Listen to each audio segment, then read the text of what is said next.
मेरे प्यारे बच्चों, आई होप कि आप सब अच्छे होंगे।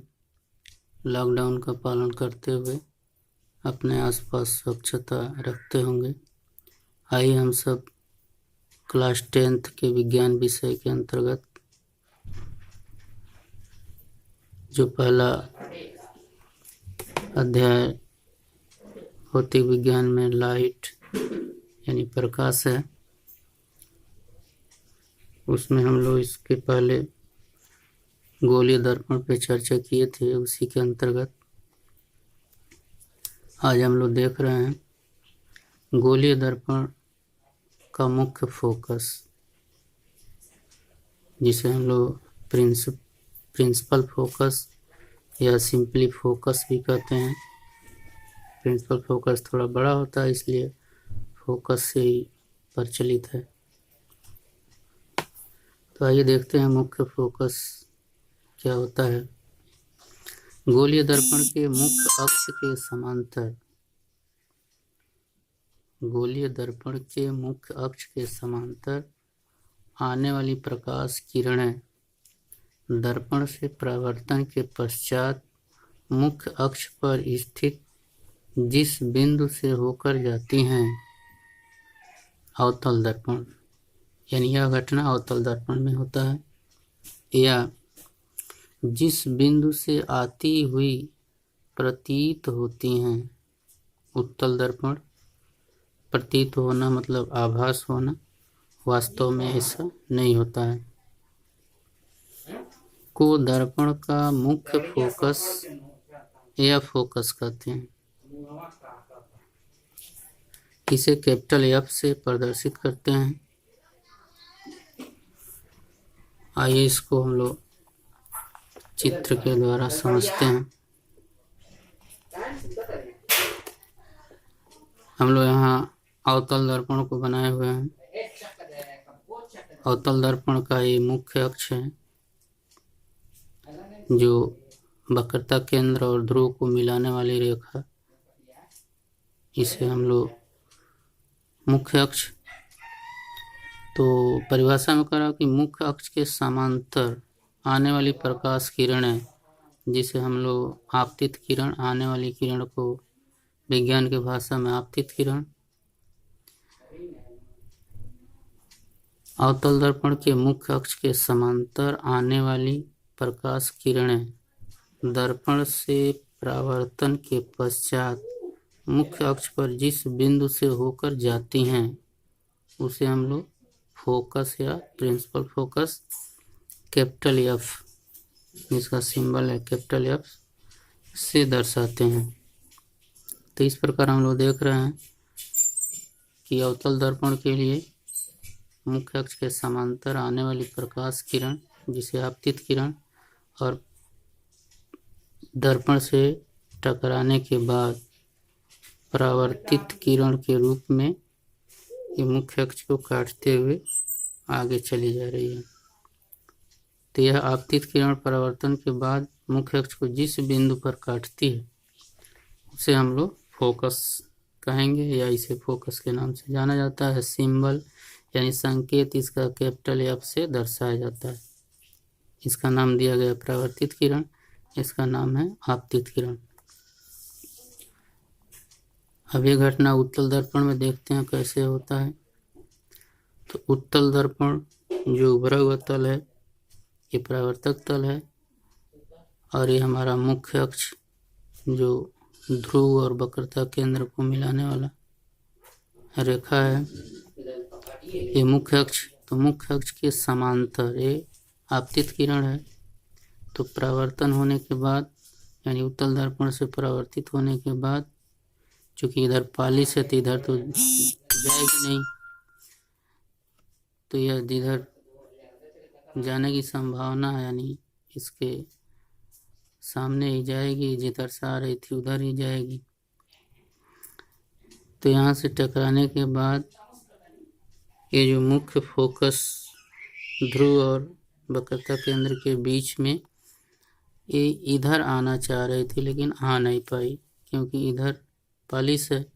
तो यहाँ से इसी डायरेक्शन में, इसी को अपना केंद्र बिंदु मानते हुए इसी के दिशा में वापस चली जाती है। कहने का मतलब जहाँ ये आपतित हुई है यानी दर्पण से टकराई है वहाँ से, और फोकस जो है ध्रुव और वक्रता केंद्र के मध्य में होता है, तो इन दोनों लाइन को मिलाएंगे तो इसी सीध में ही जाएगी परावर्तित होकर के। ये इधर उधर कहीं नहीं जा सकती है। ये फोकस और आपतित बिंदु को मिलाते हुए, चूंकि इधर आएगी नहीं तो परावर्तित होकर के पुनः उसी दिशा में चली जाएगी। और इस बिंदु को हम लोग जो जिस बिंदु से आती हुई प्रतीत होगी इसी को हम लोग मुख्य अक्ष पर जो बिंदु है उसी को हम लोग फोकस कहेंगे। तो यहाँ आती नहीं है, यहाँ डॉट डॉट दिखाया गया है। इधर भी ये वक्रता केंद्र और ये सब आभासी है, केवल माना गया है क्योंकि इधर हम आ नहीं पाएंगे, प्रकाश आ नहीं पाएगी, तो सिर्फ कल्पना किया जा रहा है कि इधर ये सब उपस्थित है। तो प्रकाश किरण के लिए ये सब आभासी है, केवल वो दिखाने के लिए है। यहाँ प्रकाश का कोई डायरेक्ट रोल नहीं है, प्रकाश यहाँ पहुँच नहीं सकती है। तो समांतर किरण आएगी, फोकस पे नहीं आ पाएगी, तो फोकस के दिशा में वापस जाएगी, यानी प्रतीत होगी, आती हुई प्रतीत होगी। इसीलिए इसको कहा जाता है कि मुख्य अक्ष के समांतर आने वाली प्रकाश किरण जिस बिंदु से आती हुई, यानी मुख्य अक्ष के जिस बिंदु से आती हुई प्रतीत होती है उसी को हम लोग मुख्य फोकस कहते हैं। ये घटना उत्तल दर्पण में होती है और अवतल दर्पण में सीधे मुख्य अक्ष को काटते हुए चली जाती है। तो इसलिए यह बिंदु वास्तविक है, वास्तव में यहाँ से किरण जा रही है, और ये बिंदु आभासी है। इसका गुण आगे हम लोग देखेंगे।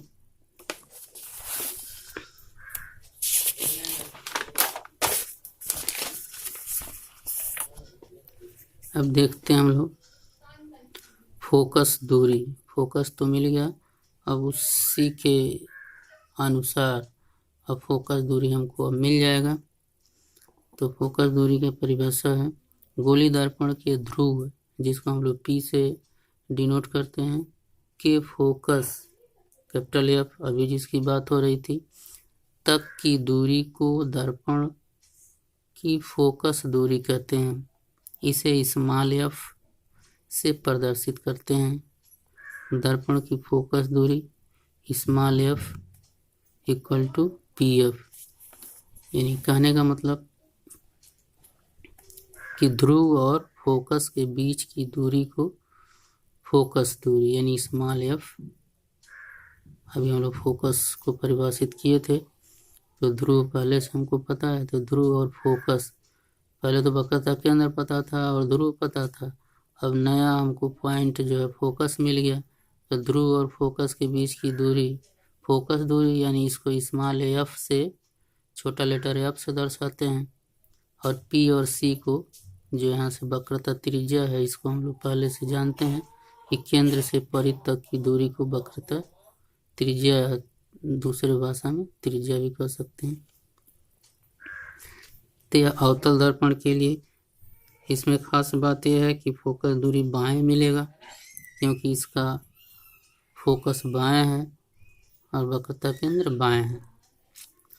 वही बात यहाँ भी P और F है, उत्तल दर्पण का भी फोकस मिल गया, तो P और F के बीच की दूरी स्मॉल f फोकस दूरी। चूँकि यह संख्या रेखा के सिद्धांत पे हम लोग बात करेंगे, तो ध्रुव को 0 मान लें, ये संख्या रेखा है, तो संख्या रेखा के दाहिने धनात्मक होगा, जिसको पॉजिटिव लिखा गया है, और यहाँ P को ध्रुव यानी 0 मान लिया जाए, तो इसके बाएं वाली मापी गई दूरी ऋणात्मक होगी, इसको निगेटिव लिखा गया है। अब आइए हम लोग देखते हैं R तथा F में संबंध। R मतलब वक्रता त्रिज्या, C और C से P तक की दूरी, और स्मॉल f मतलब P से F तक की दूरी, और वक्रता त्रिज्या P से C तक की दूरी। यानी सभी दूरी दर्पण में जो भी दूरी मापी जाएगी वो ध्रुव से मापी जाएगी। अब दूरी मापने का जो केंद्र है यहीं से मापी जाएगी, क्योंकि दर्पण यही है, दर्पण का मध्य बिंदु यही है, तो कोई भी दूरी दर्पण से ही मापा जाएगा। तो दर्पण में कहीं से भी नहीं माप सकते हैं, ध्रुव यानी दर्पण के मध्य बिंदु जो ध्रुव है इसी से दूरी मापी जाएगी। तो बाएं मापेंगे ध्रुव से बाएं तो नेगेटिव होगा, ध्रुव के दाएं मापेंगे तो पॉजिटिव होगा।